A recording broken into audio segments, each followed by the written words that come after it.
This is a video that I did not think I was going to be recording for quite a while yet. There was leaks and rumors that the Direct that Xbox was talking about that's going to be happening after their main showcase in June was going to be the Call of Duty Direct. That being said, I never really pay attention to leaks and rumors. I just feel like that stuff is kind of a waste of time. That being said, here we are at the end of May, and they've already not only teased, but have officially confirmed Black Ops 6. So this is quite a bit different from like any type of video that I normally make. Normally we're playing games, but today this is one of those videos where we will be breaking this stuff down between the blog post and the trailer that they put up. We're not going to be like hyper analyzing every detail, but first things first, I'm not going to waste your guys' time. Let's just go ahead and watch the teaser together.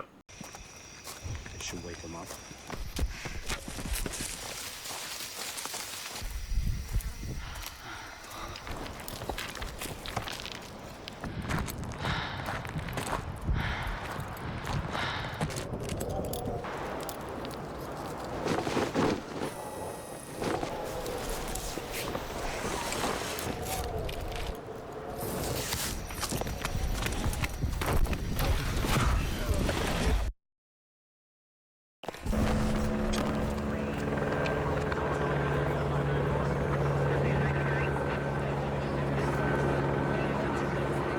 And there it is. That's literally all that we got from the teaser. So I'm sure there's gonna be like a bunch of YouTubers coming in here like, you guys would never believe it. There's like 55 different details that you missed. But you know, like, I mean, you guys saw it. It's like GoPro footage. I mean, this isn't really anything that we're even gonna see in the game. It's rather just, you know, like the theming of the game. Obviously, you got the icon here, which kind of leads over to here, which I don't know what this is supposed to be exactly. I don't know if this is like a wolf or like a skull or something. To me, it kind of looks like a skull in the middle with like two wolves going off on the side. If I'm gonna be honest, when it comes to like kind of like figuring out or analyzing what certain things are, I'm just my brain sometimes isn't the best at putting two and two together or like figuring out what images are. Now, some of these things were available before because usually, now, you know, this is a really interesting case, right? Because back during like Black Ops Cold War, they had a whole thing where they had like this site where it wasn't even like necessarily tied to anything Call of Duty related, at least in terms of like the domain, but you know, I mean, they did have some of the copyrights there, stuff there in the site. But it was one of those things where you went to the site and the whole community had to come together to like solve like this rather in-depth Easter egg, or you know, with like a bunch of different like ciphers and things to piece together before we finally figured out like the reveal date for the game. But instead this time they took the more direct approach where this site was already up before, you know, it already had like the Black Ops 6 logo in at the top there. But basically it would just take you to this CRT TV where it would just kind of like loop the teaser over and over again. It also had a few other things here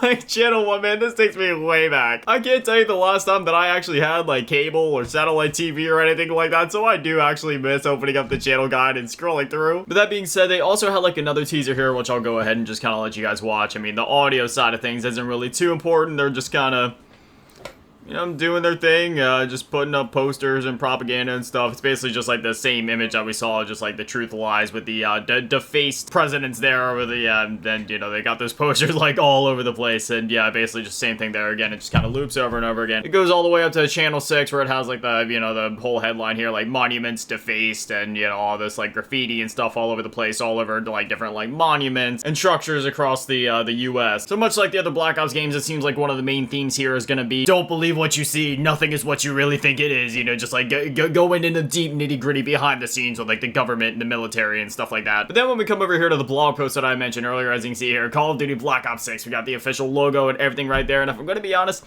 I kind of feel like the logo would have looked a bit cleaner if it would have been like a VI, maybe. Let's just be glad, I guess, if they didn't keep doing the thing they were doing before with like Black Ops 3 and Black Ops 4, but they had like the stripes, because at this point it would be like the 6 of those stripes or tallies, and that probably would have been a bit ridiculous. But I don't know, I feel like VI might have looked a bit cleaner. I just feel like the 6 looks, I don't know, it's like, I go back and forth on this. Like, in one way, it kind of looks clean, but at the same time, I don't know. Also, this is really irking me. I don't know how I feel about this new Call of Duty logo and the Black Ops font and everything like that. I kind of miss the old fonts, if I'm gonna be honest. But anyways, there's not a whole lot to read here. It just says Call of Duty Black Ops 6 official comms now activated, worldwide reveal announced for Sunday, June 9th, latest comms update, May 23rd. That being when, like, the teasers and everything actually went live, so May 23rd, official Black Ops 6 comms start now. Official lines of communication have begun. Call of Duty Black Ops 6 confirmed, the truth lies, and that just has, like, you know, like, the teaser and everything that we just watched, and it says full reveal date unredacted. Full reveal date confirmed, Xbox Team Showcase Sunday, June 9th at 10 a.m. PT, which I believe would be 1 p.m. Eastern.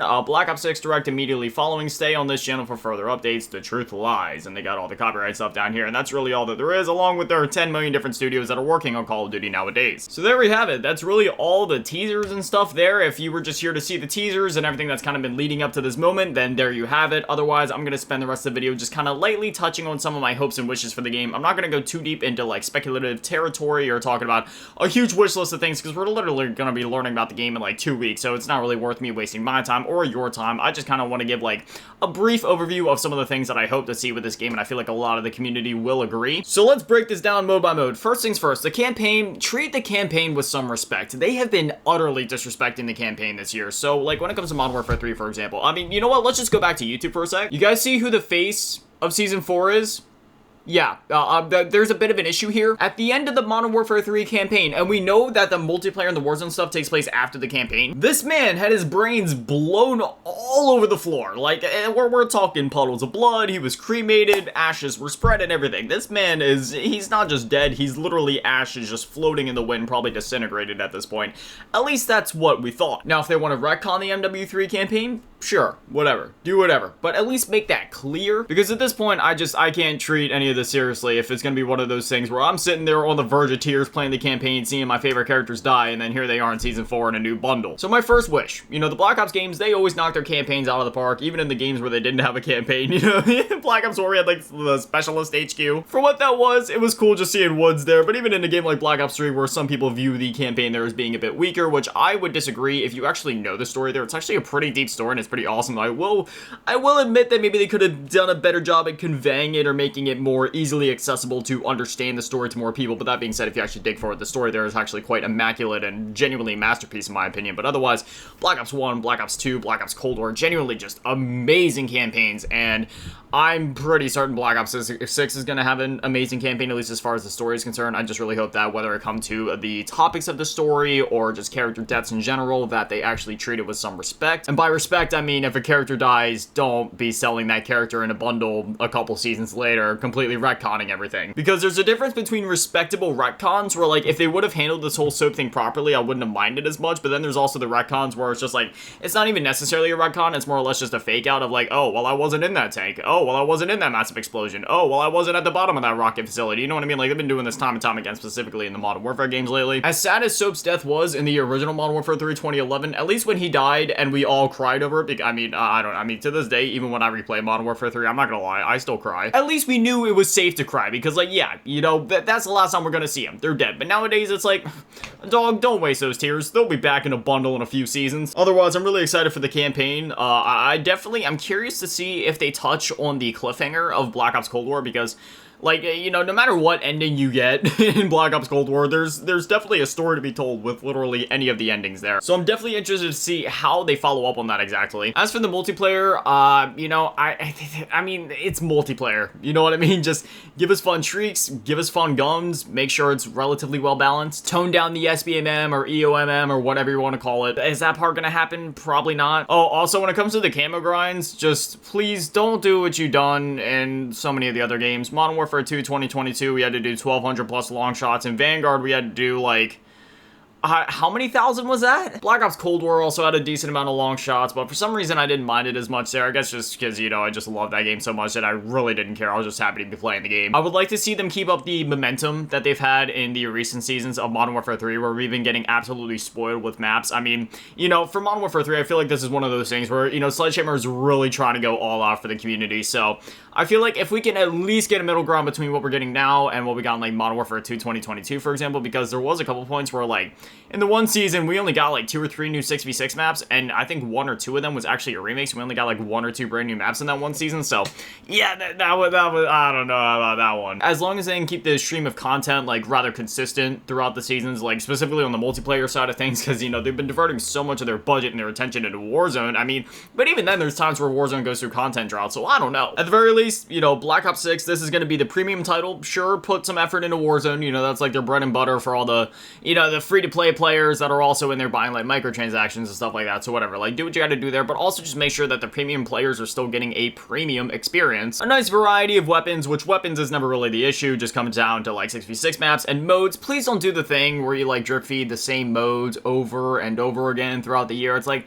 okay, we're getting gun game in season 1, dog. I can go back to Black Ops 1 and play gun game right now. You know what I mean? Just give us the modes that we would want, or at least, like, you know, the basic modes, including party modes at launch, infected, gun game, all that stuff. just give us all of those modes at launch and then expand on that, add new modes, or bring back, like, you know, other, like, more niche fan favorites, I guess, as things go on. Like, maybe bring back, like, Slasher around, like, Halloween time. I would also like to see a nice variety of remakes in here as well, just, like, a nice balance of everything, because when it comes to Black Ops games, like, come on, man. Like, at this point, after seeing Black Ops Cold War and how many, like, remakes they put into that game, on top of amazing new maps, like, there's just, like, having the ultimate I feel like Black Ops Cold War at this point is really, like, the ultimate Black Ops game, at least when it comes to multiplayer maps, just because you have that stuff from Black Ops 1, Black Ops 2, Cold War. So if we could get into Black Ops 6 and we see, I mean, obviously Newtown's going to be coming back, and I'm really excited to see what the iteration of it this time is going to be, but if we could also see other maps come back in, like Rush, Raid, Standoff, etc., like, that'd be awesome. It's also worth noting that this is the longest that a Call of Duty game has ever had to develop, that being 4 years. It has almost been half a decade since Black Ops Cold War, which... oh my god, dude, I just felt wrinkles forming across my body just with that one statement. I am a little sad that this game will be running on the MW engine, at least that's what we've been hearing, and I'm pretty sure they even said something like that before about how all the games are going to be running on the MW engine. I kind of wish we could be running on the Cold War engine, just because I've said this millions of times across my videos at this point, so I'm sorry if I'm sounding like a broken record or if it's getting redundant hearing this over and over, but Cold War is probably the last classic feeling Call of Duty that we're ever going to get, just in terms of, like, the sheer movement and gunplay. Sure, it had a lot of more modern elements like the gunsmith and all that other stuff, but when it comes to, like, the movement, you know, there wasn't any tack sprinting or crazy amounts of slide cancel. You could still slide cancel, but it wasn't like the same type of slide canceling, you know what I mean? Like, it still felt very arcadey and just kind of like old school, whereas I look at something like MW3, that's more like a blitzkrieg of movement, you know what I mean? You got the tack sprinting, the slide canceling, and jumping, and different tech that you got with the movement there, and it's cool, but there's something about that old school movement that I'm definitely going to start to miss more and more as we go on with all these games using the MW engine. But again, that's just one of those things where I can sit here and wish and hope for it to come back, but they're going to be using the MW engine, so there's that. And then in terms of zombies, you know, it's one of those things where I just want them to give it their all, you know what I mean? Like, I feel like at this point, the last Call of Duty Zombies game where they really gave it their all might have been Cold War, you know what I mean? Black Ops 4, definitely not. I mean, if you want to say giving it their all, I would say that was probably Black Ops 3, because we got the DLC season, then we got Zombies Chronicles, and then, you know, obviously Black Ops 4, we got to there, and there was, like, budget cuts midway through the season, and Treyarch didn't even develop the last two maps. That went to, like, a different Activision studio, and then when we got to Cold War, I feel like it seemed like they were giving it their all, at least for what they could, considering these circumstances at the time. I don't want to talk about it, because every time you even mention that event in history, YouTube does this funny thing where they kind of just, like, treat your video a little differently. But I feel like, considering the circumstances that the developers were in while trying to develop Cold War, I feel like they gave it their all, like, the best that they could. But if they could just take that to the next level and give us, like, a Black Ops 3, Black Ops 2, Black Ops 1 tier game where they go all out with the content. And again, in Cold War, I feel like they really did go all out with the content. I mean, we got 4 round-based maps, a whole new mode with Outbreak, on top of all the Onslaught maps, which essentially let us play zombies on all of the multiplayer maps, which is something that I've been asking for them to do for, like over a decade at this point, and they finally did it. On top of the fact that we also got a Dead Ops Arcade 3 in that game, which was awesome, and usually it seems like they do those every other game, so like Black Ops 1, 3, and 5, we got Dead Ops Arcade, so we probably won't get it this time, but who knows, the game's been in development for 4 years, we might. Otherwise, as long as they give it their all, I don't care about the quantity of content, I just care about the quality of the content. If this is like Cold War, and we only get 4 original round-based maps, I would be fine with that, as long as they're all, like, on the tier of, like, Mob of the Dead, Origins, Shadows of Evil, something like that. I'd rather that, rather than they get, like, 6 just, you know, like, whatever kind of maps, you know what I mean? Wherever it's like, you know, when I look at zombies maps, I don't really think there's ever been a map where it's like, okay, that's so terrible that I don't even want to play it. Like, we've never had anything like that, but I don't know, again, ever since Call of Duty's made the switch to live service, really anything could happen with zombies at this point. At this point, I'm just hoping that we still get round-based zombies. I feel like Cold War was great, and if they want to iterate on, like, the mechanics that they introduced in that game with, like, the salvage and the rarity systems and the pack-a-punch systems and all that, I'd be cool with that. You know, like, D-Machine is one of my favorite zombies maps of all time, for example, and that was in Cold War. So if they choose to expand on all those mechanics and keep innovating on the zombies formula, you know, I'm cool with that. It's just, I just hope we get some quality maps out of it and just, you know, support and content, period. That's really all I'm hoping for at this point. It's just content and support, period, because Vanguard, like, there was kind of some support, and Shino Numa in that game was actually, like, an amazing remake of that map. Though we only got 4 maps across the entirety of Vanguard's lifecycle, and then Modern Warfare 3, they basically cut zombie support by the time we got to, like, what, Season 2? Like, they're still putting stuff in the game, but it's only, like, ooh, there's a new Dark Ether Worm. Ooh, there's a new 5-minute mission to go do. Now, it's like, okay, they added some new schematics to the game. You go grind those out, and it's just like, Oh? So if there's anything I could ask for, it's just consistent support. I don't need an update or an event every single week. This isn't Fortnite. My attention span isn't that of a goldfish. I don't need, like, all of that. I'm just saying I just want consistent content throughout the year. Back in the day, we used to get, at bare minimum, 5 maps throughout a game's life cycle. That's all I'm asking for here. At least, even 4 maps would be fine as long as they're all quality. But somewhere between 4 to 5 maps, all quality, consistent support. Maybe throw in some new modes from time to time, like they did in Cold War with, like, Cranked and, like, Jingle Bell, or Jingle Hells and stuff like that. All in all, I feel like I've been blabbering for long enough, so I'll just say this. I want a good and supported game. You know what I mean? Like, it's Call of Duty, so at its core, of course, it's gonna be great. You know, the games always feel great at their core, but I want that support to be there, because when you have that support, it can take a game going from, like, you know, feeling great and looking great and all of that to play to where it's like, yeah, you know, this is a really good or great game, to being an absolute masterpiece like Black Ops 2 or Black Ops 3, where you get just that insane amount of support long term. It's no secret that I am partial to the Black Ops series, with Black Ops 2 being my favorite of all time. It's just one of those things where I come to Call of Duty for everything: campaign, multiplayer, and zombies. Don't get me wrong, I obviously also love the Modern Warfare games, a lot of nostalgia for the classic trilogy, and a lot of love for the new trilogy and all that, but that being said, when it comes to Call of Duty, I do still just love having all that stuff there: the campaign, the multiplayer, the zombies, especially with, like, round-based zombies. So really excited for this game, and I don't know, I'm excited to see what they've been cooking up. It's been 4 years, and I don't know, I'm excited. What else can I say? I'm excited. But anyway, as always, massive shout out to go to the Patreon and channel member, say you all in the low ball tier, and remember shout out to all in the mid ball tier. My last game is Adam, and shut down on G tier, run events, and cheat scope. Thank you guys so much, guys. You're literal legends. I love you. Thank you guys for watching. Have an amazing day. Stay beautiful. I love you all. Peace.